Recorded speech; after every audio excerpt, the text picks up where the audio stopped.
आदित्य रानूबाईची कहाणी पौष महिन्यातील रविवारी नक्की ऐका. ऐका आदित्य रानूबाई तुमची कहाणी. आठपाट नगर होते. त्या नगराचा एक ब्राह्मण होता. तो नित्य समिदा फुले दुर्वा आणायला रानात जात असे. तिथे नागकन्या देवकन्या वसा वसत होत्या. ब्राह्मणानं विचारलं, काय ग बायानू, कसला वसा वसताय? तो मला सांगा, तुला रे वसा कशाला हवा? उठशील मातशील घेतलेला वसा टाकून देशील. ब्राह्मण म्हणाला, उतत नाही मातत नाही, घेतलेला वसा टाकीत नाही. तेव्हा त्या म्हणाल्या, श्रावण मास येईल तेव्हा पहिल्या आदित्यवारी मौनाने उठावं, वस्त्रासहित स्नान करावं, अधोगत पाणी आणावं आणि विड्याच्या पानावर रक्तचंदनाची रानूबाई काढावी. 6 रेगाचं मंडल करावं, 6 सुताचा तंतू करावा. त्याला 6 गाठी द्याव्या.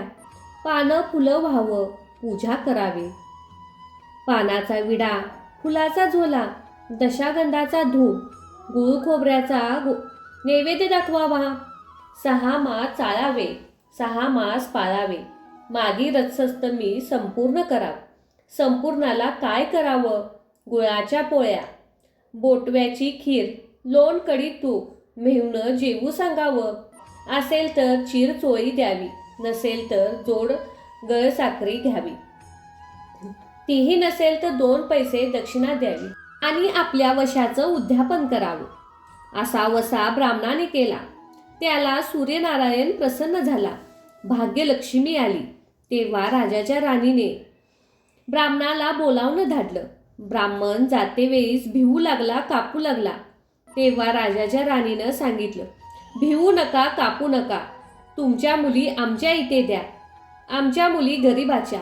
तुमच्या घरी कशा द्याव्या? दासी कराल, भटकी कराल.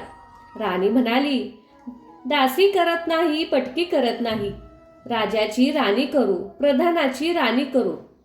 मार्गशिराचा महिना आला. ब्राह्मणाने लगीन करून मुली दिल्या. एक राजाच्या घरी दिली, दुसरी प्रधानाच्या घरी दिली. गेल्या पावली मुलीचा समाचार घेतला नाही. 12 वर्षांनी समाचारास ब्राह्मण आला. राजाच्या घरी गेला. लेकीने बसायला पाट दिला, पाय धुयाला पाणी दिले. बाबा बाबा गुळ खा, पाणी प्या. गुळ खात नाही, पाणी पित नाही. माझी कहाणी करायची आहे, ती तू ऐक. तुझी कहाणी ऐकायला वेळ नाही. राजा पारद्याला जाणार आहे. त्याला जेवायला उशीर होईल. तोच त्याने मनात राग आला. तेथून निघाला, प्रधानाच्या घरी गेला. तिने पाहिले, आपला बाप आला. बसायला पाट दिला, पाय धुयाला पाणी दिले. बाबा बाबा गुळ खा, पाणी प्या. गुळ खात नाही, पाणी पित नाही. माझी कहाणी करायची आहे, ती तू अगोदर ऐक. तुझी कहाणी नको ऐकू तर कोणाची ऐकू? घरात गेली. उतरंडीचे 6 मोते आणले. 3 आपण घेतले, 3 बापाच्या हाती दिले. त्याने मनोभावीने कहाणी सांगितली. लेकीनं चित्तेभावाने ती ऐकली. नंतर जेवू खाऊन बाप आपल्या घरी आला. बायकोनं विचारले, मुलींना समाचार कसा आहे? जिने कहाणी ऐकली नाही ती दारिद्र्याने पिडली, दुःखानं व्यापली. राजा मुलुखवार निघून गेला. जिने कहाणी ऐकली होती ती भाग्याने नांदत आहे. इकडे दरिद्री जी झाली होती तिने आपल्या लेकाला सांगितले, मावशी घनघोर नांदत आहे, तिकडे जाऊन काही दिलं तर घेऊन ये. पहिल्या आदित्यवारी पहिला मुलगा उठला. तयाच्या पारी जाऊन उभा राहिला. अगं अगं दास्यानू, तुम्ही दासी कोणाच्या? आम्ही दासी प्रधानाच्या. प्रधानाच्या राणीला जाऊन सांगा, तुमच्या बहिणीचा मुलगा आला आहे. कसा आला आहे? तयाच्या पारीला उभा राहिला आहे. परसदाराने घेऊन या. परसदाराने घेऊन आल्या. नाऊ माकू घातलं, पितांबर नेसायला दिलं, जेवू खाऊ घातलं, कोहळा पोकरला, हर मोहरानी भरला. वाटेत आपला जाऊ लागला. तो सूर्यनारायण मायाच्या रूपाने आला. हातातील कोहळा काढून नेला. घरी गेला. आईनं विचारले, काय रे बाबा, मावशीने काय दिलं? देवानं दिलं कर्मानं नेलं, कर्माच्या पुढं फळ उभं राहिलं. मावशीने दिलं होतं ते पण सर्व गेलं. पुढं दुसऱ्या आदित्यवारी दुसरा मुलगा गेला. तळ्याच्या पाळी जाऊन उभा राहिला. अगं अगं दाशानू, तुम्ही दासी कोणाच्या? आम्ही दासी प्रधानाच्या. प्रधानाच्या राणीला निरोप सांगा. त्यांनी सांगितलं. मग प्रधानाच्या राणीनं त्याला घरी घेऊन नाऊ माकू घातलं, पितांबर नेसायला दिलं, जेवू खाऊ घातलं, काठी पोखरून हान मोहरानी भरून दिली. बाबा ठेवू नकोस, विसरू नकोस, जतन करून घरी घेऊन जा म्हणून सांगितले. वाटे सूर्यनारायण गुराख्याच्या रूपाने आला. हातची काठी काढून घेतली. घरी गेला. झालेली गोष्ट राणीला सांगितली. देवी दिलं ते सर्व कर्माने नेले. पुढे तिसरी आदित्यवारी तिसरा मुलगा गेला. तळ्याच्या पारी उभा राहिला. त्यालाही पहिल्यासारखं प्रधानाने घरी नेले. नाऊ माकू घातले, पितांबर नेसायला दिले, जेवू खाऊ घातलं, नारळ पोखरून हनमोहरानी भरून दिला. ठेवू नको, विसरू नको म्हणून सांगितलं. घरी जाताना विहिरीत उतरला. तोच गडबडून तो नारळ विहिरीत पडला. घरी गेला. आईनं विचारलं, काय रे बाबा, मावशीने काय दिलं? अगं आई, मावशीने दिलं पण कर्माने सर्व बुडाले. परत चौथ्या आदित्यवारी चौथा मुलगा गेला. तळ्याच्या पारी उभा राहिला. त्यालाही प्रधानाच्या राणीने घरी नेऊन नाऊ माकू घातलं, पितांबर नेसायला दिलं, जेवू खाऊ घातलं. त्याला दह्याची शिदोरी हनमोहरा घालून बरोबर दिली. सूर्यनारायण घारीच्या रूपाने आला. हातची शिदोरी घेऊन गेला. घरी गेला. आईने विचारले, काय रे बाबा, मावशीने काय दिले? आई, मावशीने दिले पण देवाने ते सर्व नेले. पाचव्या आदित्यवारी आपण उठली. तळ्याच्या पारी उभी राहिली. दासीने तिचा निरोप तिच्या बहिणीला सांगितला. बहिणीने तिलाही परसदाराने नेले. नाऊ घातलं, माकू घातलं, बसायला पाट दिला. प्रधानाची राणी आदित्यवाऱ्याची कहाणी करू लागली. काय वसा करतेस तो मला सांग. बहीण म्हणाली, अगं अगं चांडाळनी, पापीने, बापाची कहाणी ऐकली नाहीस म्हणून तुला दरिद्र आलं. राजाच्या राणीनं विचारले. याला बहिणीच्या घरी राहिली. श्रावण आला.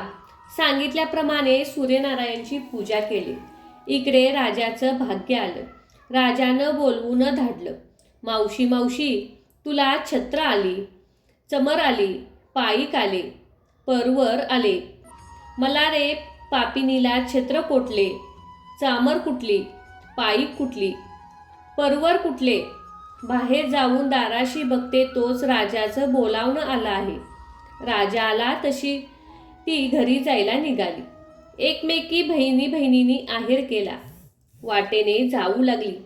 पहिला मजलेस स्वयंपाक केला. राजाला वाढलं, मुलांना वाढलं. आपलं पान वाढून घेतलं. तो कहाणीची आठवण झाली. करा रे अहंकारा, पिटा रे डोंगारा, नगरात कोणी उपाशी आहे का याचा शोध करा. तुझ्या बाईची कहाणी ऐकून मला काय फळ, माझं पोट भरलं पाहिजे असं म्हणून तो राणीकडे आला. तशी 6 मोते राणीने घेऊन 3 त्याला दिले. 3 आपल्या हातात ठेवली. मनोभावाने कहाणी केली. चित्तभावाने त्याने ऐकली. त्याची लाकडाची मोळी होती ती सोन्याची झाली. तो म्हणाला, बाई बाई, कहाणी ऐकल्याचं एवढं फळ, मग वसा घेतल्याचं काय फळ?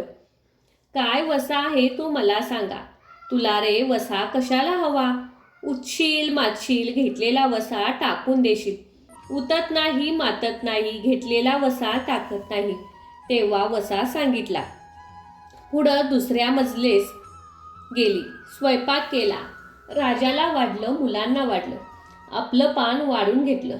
तेव्हा कहाणीची आठवण झाली. करा रे हंकारा, पिटा रे डोंगारा, नगरात कोणी उपाशी आहे का याचा शोध करा. उपाशी नाही काही नाही, मायाचा मळा पिकत नाही, विहिरीला पाणी लागत नाही. असा एक माई चिंतेत बसला आहे, त्याला हाक मारली. आमच्या बाईची कहाणी ऐक. तो आला.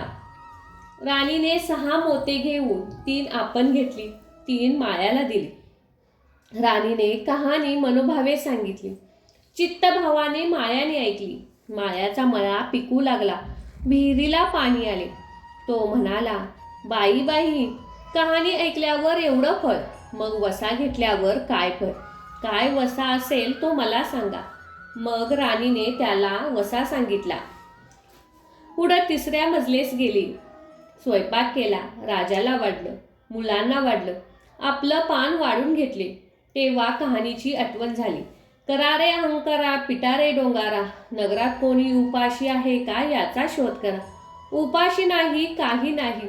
एक म्हातारी तिचा मुलगा वनात गेला होता. तो डोहात पडला होता. एकाला सर्पाने खाल्लं होतं. त्यामुळे चिंता करत बसली होते. तिला म्हणाले, आमच्या बाईची कहाणी ऐक. ती म्हणाली, कहाणी ऐकून मी काय करू? मी मुलांसाठी रडते आहे. बरं येते. मग ती राणीकडे आली. राणीले पहिल्याप्रमाणे तिला कहाणी सांगितली. तिने चित्तभावाने ऐकली. तिचा मुलगा वनात गेला होता, तो आला. डोहात पडला होता, तो आला. सर्पाने खाल्ला होता, तोही आला. ती म्हणाली, बाई बाई, कहाणी ऐकल्याने एवढे फळ, मग वसा घेतल्याने काय फळ? काय वसा आहे तो मला सांग. मग राणीने तिला वसा सांगितला. पुढं 4थ्या मजलेस गेली. स्वयंपाक केला. राजाला वाढलं, मुलांना वाढलं, आपलं पान वाढून घेतले. तेव्हा कहाणीची आठवण झाली. करा रे अहंकारा, पिटा रे डोंगारा, नगरात कोणी उपाशी आहे का याचा शोध करा. उपाशी नाही काही नाही, कोणा डोळा, मासाचा गोळा, हात नाही पाय नाही.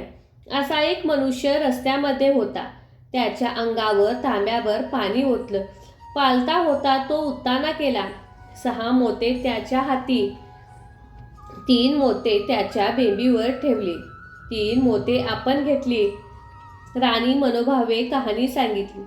ती त्याने ऐकली. त्याला हातपाय आले. देह दिव्य झाला. तो म्हणाला, कहाणी ऐकल्यावर एवढं फळ, मग वसा घेतल्यावर काय फळ? काय वसा आहे तो मलाही सांगा. मग राणीने त्याला वसा सांगितला. 5व्या मुक्कामी घरी आली. स्वयंपाक केला. सूर्यनारायण जेवायला आले. 7 दरवाजे उघडले. लोह घाळून पाणी तापवलं. पक्वानाचं जेवण केलं. सूर्यनारायण भोजनाला बसले. पण त्यांना पहिल्याच घासी केस लागला.